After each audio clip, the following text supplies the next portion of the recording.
your initial assessment of what you've come to see here so far. Your assembly is one of the 5 here.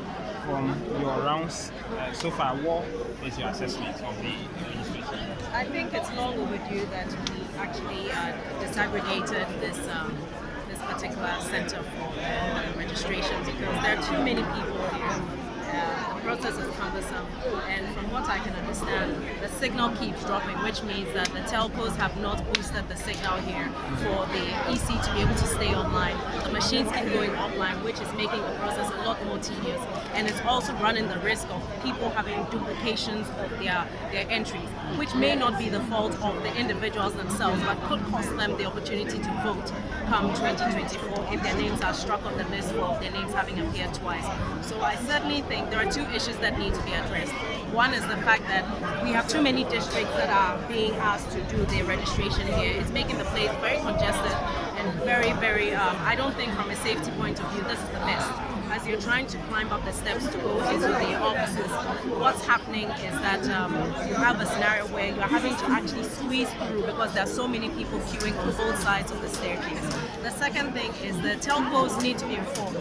I'm informed that it's MTN that's providing the service. Some proper discussion needs to be had between the EC and MTN in order for them to either set up more masts or boost the signal here, because what's happening is the pressure on the masts here is a lot greater than it would be under normal circumstances, because you have so many districts that are doing the same thing here, and it's taking up a lot. And if they can't disaggregate and move the districts to different locations, then definitely that conversation needs to be had, because you cannot, first of all, expect people to sit here for hours on end, and then second of all, people run the risk of having their names being entered twice because the system is down. So those are 2 issues that I think need to be addressed. By the way, how are you able to get your young registrants to this place to come and, from your constituency, to come and get themselves onto the voters register? Well, as it so happens, this is the center of the constituency. Yeah. This is more or less in the middle between the Adabraka sector and the Ikosu sector. So it's not as bad in terms of the distance that people have to travel as maybe in other constituencies. But then it still doesn't take away from the fact that there's overcrowding here, and the system is not working as smoothly as it should.